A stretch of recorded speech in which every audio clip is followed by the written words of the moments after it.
مالک لوگ ہو گئے تو میرا تو خیال ہے پروردگار کو آسمان چھوڑ جانے چاہیے، پیچھے تو اس کا کام ہی کوئی نہیں ہے۔ ہماری تو توقع اسی سے اس لیے ہے کہ واللہ یقبض و یبسط من یشاء، کہ جس کے چاہتا ہے قبض کرتا ہے، جس کے چاہتا ہے کھولتا ہے۔ اگر اس کی بجائے لوگ ہی ہمارے مل جاؤ ماوا ہو گئے تو پھر تو خدا کی تو ہمیں کوئی ضرورت نہیں رہتی۔ وَلَنَبْلُوَنَّكُمْ بِشَيْءٍ مِّنَ الْخَوْفِ وَالْجُوعِ وَنَقْصٍ مِّنَ الْأَمْوَالِ وَالْأَنفُسِ وَالثَّمَرَاتِ، کسی کا بیٹا لیا، کسی کی ماں لی، کسی کی بہن لی، تو صرف اتنی سی بات کہتا ہے کہ جب ہم تمہیں مصیبت میں آزمائیں، وَإِذَا أَصَابَتْهُمْ مُصِيبَةٌ، تو اتنی سی بات ضرور کہنا جیسے لوگوں کو پہلے لوگوں نے کہا قَالُوا إِنَّا لِلَّهِ وَإِنَّا إِلَيْهِ رَاجِعُونَ۔ اب بدقسمتی سے کسی کا بچہ بیمار ہو جائے، وہ مجھے ٹیلی فون کرے کہ جی دعائی کا چھوڑو، میں سے کو انا للہ و انا الیہ راجعون، تو آگے تلخ ہو کے کہتا ہے صاحب ابھی مرا تو نہیں ہے، اور سچ پوچھیں تو موت پہ تو یہ لفظ لگتا ہی نہیں ہے۔ اگر غور کیجئے تو موت ایک ایسے مقام کا سفر ہے جس سے پلٹنا ہی نہیں ہے، تو یہ تو آیت یہ کہتی ہے کہ اس میں سے کچھ نہ کچھ ضرور پلٹے گا، کہ اللہ کی طرف سے کوئی چیز آئی ہے ادھر پلٹ جائے گی۔ مصیبت میں، رنج میں، کلفت میں، غم ہے، جب کوئی شخص یہ کہتا ہے بھوک میں، افلاس میں، دکھ میں، درد میں، ابتلا میں کہ انا للہ و انا الیہ راجعون، تو خداوند کریم کا خیال یہ کہ یہ بڑا عقل مند انسان ہوتا ہے، اور اتنا عقل مند ہے کہ اولئک علیہم صلوات من ربہم، کہ اس پر اللہ کی طرف سے درود و سلام ورحمہ اور اللہ کی رحمت، وَأُولَئِكَ هُمُ الْمُهْتَدُونَ، اور یہ اصلی انٹلیکچوئل ہے اللہ میاں، یہ اصلی ذہین آدمی ہے، the first rate educated man in the sciences of God, کہ جو ہر نقصان پہ یہ اپروچ رکھتا ہے کہ انا للہ و انا الیہ راجعون۔ تو حضرات محترم، تصوف دراصل ان مینٹل اپروچز کا نام ہے جب ہم میتھڈ سے مینز کو جاتے ہیں، جب ہم شریعت سے نیت کو جانتے ہیں۔ اسی لیے امام حجت الاسلام محمد بن اسماعیل بخاری نے کہا کہ میں سارے اعمال رسول نقل کر رہا ہوں۔ حدیث کے بارے میں کہا کہ اے گروہ اسلام میں احادیث لکھ رہا ہوں، یہ ساری کی ساری، مگر یہ تمہیں اس وقت تک مدد نہ دیں گی جب تک تم پہلی حدیث پہ عمل نہ کرو، اور جو پہلی حدیث ہے یہ مشہور اور متواتر اور حسن اور صحیح ہے، اگرچہ مرسل ہے، اگرچہ مرفوع ہے، ایک سلسلہ منقطع ہے، مگر اتنی مشہور اور متواتر ہے کہ اسی حدیث پہ دار و مدار ہے ساری کی ساری حدیث کی انڈرسٹینڈنگ ہے کہ انما الاعمال بالنیات، کہ جب تک تمہارے اعمال کے پیچھے نیات رسول کی کاپی نہ ہوگی، جب تک یہ سمجھنے کی کوشش نہ کرو گے کہ رسول اللہ صلی اللہ علیہ وسلم کے افعال کے پیچھے وہ فکری محاکمہ کیا تھا، وہ سوچ کیا تھی جو پروفیٹ علیہ الصلوۃ والسلام نے، اگر حضور کے پاس ہر وقت مسواک رہتی تھی، ہر وقت وہ منہ صاف رکھتے تھے، تو دیکھنا یہ ہوگا کہ کیا رسول اللہ صلی اللہ علیہ وسلم کی نیت مسواک کی تھی کہ صفائی کی۔ اگر آپ پیچھے نہیں جا سکتے، آپ کو یہ غور کرنا ہوگا کہ افعال پیغمبر حضور گرامی مرتبت نے کس چیز کی حفاظت کی، کیا صفائی کی حفاظت کی ہے یا خالی ایک لکڑی کی حفاظت کی ہے۔ ہمیں ان اقدامات تک جانا ہوگا، اور اس میں کسی قسم کی تعویل نہیں ہے۔ انڈرسٹینڈنگ آف دی پروسیس، بڑی بدقسمتی کی بات ہے کہ حضور گرامی مرتبت کے اس آسپیکٹ پر اور نیات رسول کے فہم و فراست آج تک کوئی کتاب سیپریٹلی نہیں لکھی۔ البتہ بہت سارے فقیہوں نے، بہت سارے بڑے فقہا نے رسول اللہ صلی اللہ علیہ وسلم کی نیات کے پیٹرن پہ بھی کچھ ڈیسیشنز ایسے دی ہیں جو ہماری موجودہ زندگی میں ویلڈ ہیں۔ اس لحاظ سے سب سے زیادہ کشادگی فقہ میں امام اعظم ابو حنیفہ نے، حضرت امام انس بن مالک کسی بھی دوسرے قدم سے گریز کرتے تھے، یہی حال حضرت امام احمد بن حنبل کا تھا. وہ اسٹرکٹلی ایک لیگل پروسیسز کے فارمیلٹیز میں ود ان دی فارمیلٹیز قید رہتے تھے. امام شافعی نے کچھ جو رہتے فقہ فرمائے.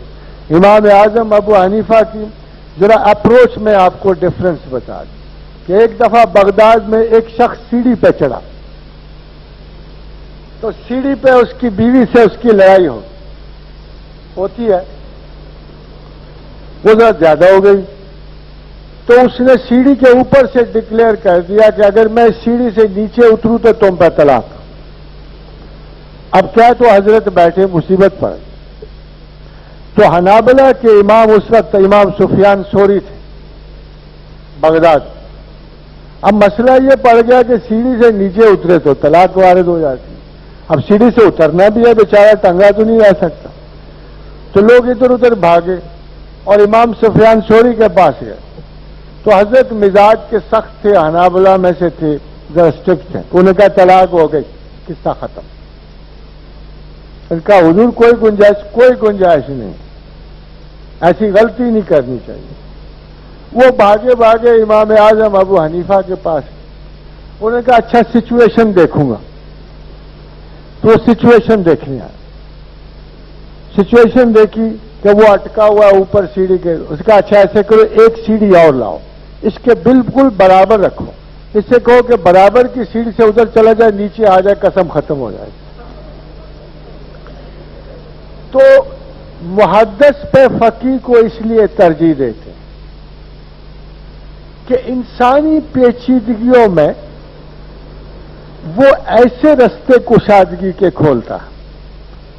اور فقیہ جو ہے وہ قرآن کی ایک آیت کا تابعدار ہوتا ہے, ایک آیت پہ عمل کر رہا ہوتا ہے. اس لیے کہ قرآن بیسیکلی اللہ نے پورے قرآن کی ایک نیت واضح کی ہے اور فرمایا ما انزلنا علیک القرآن لتشقی, کہ ہم نے قرآن کو مشقت کے لیے نہیں اتارا.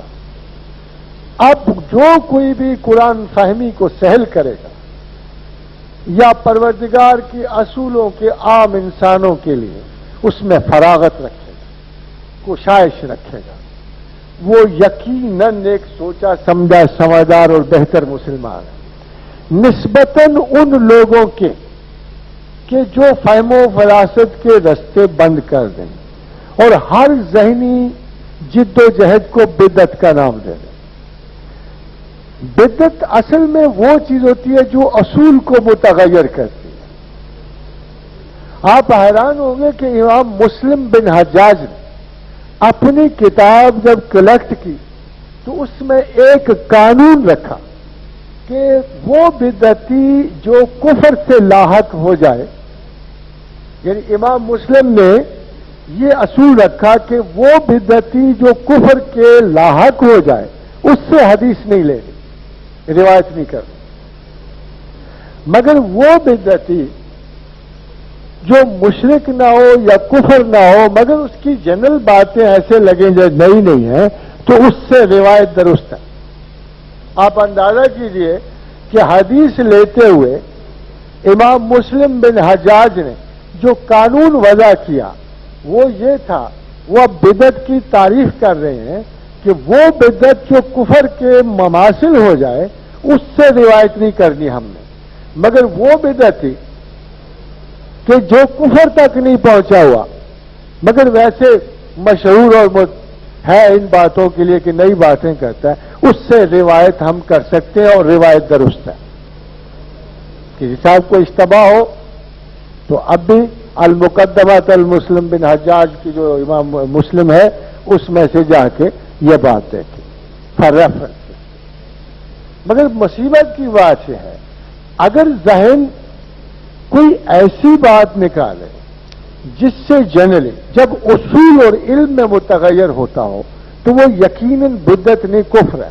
فار ایگزامپل اگر 5 کو کوئی 6 نماز کر رہا ہے یا 5 میں سے کوئی 1-2 نکال رہا ہے, جو بنیادی اصول ہے مذہب کے ان میں کوئی ایسی تبدیلی لا رہا ہے کہ جو یہ سمجھ کر میں نے کئی لوگوں کو دیکھا کہ وہ ایسی تبدیلیاں لانے کی کوشش کرتے ہیں. فار ایگزامپل بہت سارے آرم چیئر انٹلیکچوئل یہ کہتے ہیں یار حقوق العباد حقوق اللہ سے بہتر, تو ہم تو حقوق العباد میں لکھے ہوئے. تو دراصل ان کی یہ آرگومنٹ، حقوق العباد کی یہ آرگومنٹ حقوق اللہ کو نہ پورا کرنے کا عذر ہوتی ہے. یہ کوئی جینوئن آرگومنٹ نہیں ہوتی، کیونکہ کوئی حقوق بندے کا ایسا نہیں ہے جس سے بندے نے اپنی طرف سے اسے دیا ہو، بلکہ تمام حقوق اللہ کے بندوں کے ہمیں اللہ کو ماننے کے بعد ملے ہیں. یہ نہیں کہ آپ اللہ کو نگلیکٹ کر دیں اور اللہ کے حقوق بندوں کے حق میں پورا دیں. فار ایگزامپل مجھے اگر پروردگار نے یہ کہا وَأَمَّا السَّائِلَ فَلَا تَنْهَرْ کہ سائل کو جھڑکو نہیں، تو وہ قانون جو ہے جب بندوں میں جائے گا تو میں یہ دیکھتا ہوں کہ مجھے پتا ہے کہ یہ فقیر نہیں ہے ڈکوسلا، مجھے یہ پتا ہے کہ یہ فراڈ والا ہے، یہ پروفیشنل ہے، تو میرا دل چاہتا ہے کہ میں بھی عمر کی طرح جوتا اتاروں. جیسے سیدنا عمر فاروق رضی اللہ تعالی عنہ نے ایک فقیر کو دیکھا کہ مدینہ میں خیرات مانگ رہا تھا، تو آپ نے کہا اسے بلا کے لاؤ، اس کی خرجین چیک کرو. جب انہوں نے اس کا وہ پیکٹ چیک کیا تو بے شمار روٹی کے ٹکڑے پڑے ہوئے تھے. تو حضرت عمر نے حکم دیا کہ اس کو کوڑے مارے جائیں اور مدینہ سے باہر پھینکوایا جائے، اور فرمایا کہ جس کے پاس کھانے کو ہے وہ فقیر نہیں ہے، جس کے پاس کھانے کو ہے اور وہ اپنی خوراک جمع رکھتا ہے اور طلب کر رہا ہے وہ فقیر نہیں ہے. بچسی وہ امیر المومنین خلیفۃ المسلمین عمر بن خطاب رضی اللہ تعالی عنہ تھے، ان کے پاس ججمنٹ بھی تھی اور اختیار بھی تھا.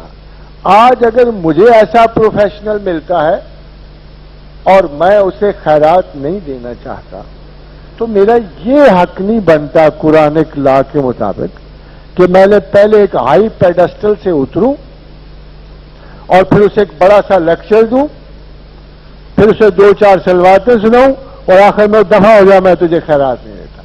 وہاں یہ قانون ضرور لگے گا کہ اگر آپ خیرات نہیں دینا چاہتے نہ دیں، کوئی پرابلم نہیں ہے. وَأَمَّا السَّائِلَ فَلَا تَنْهَرْ مگر جھڑکو نہیں. کیا پتا کہ کوئی فقیر آپ کی آزمائش بن جائے، بظاہر کوئی فراڈ اور اندر سے اصلی فقیر ہے، کیونکہ تمام حضرت مخلوق فقیر ہے. اس لیے کہ پروردگار کا یہ حکم ناطق ہے کہ واللہ غنی وانتم الفقراء، تم سب فقیر ہو. تو جب مجھے پتا ہے کہ خدا کے کہنے کے مطابق میں بھی فقیر ہوں تو فقیر کو کیا جھڑکے گا.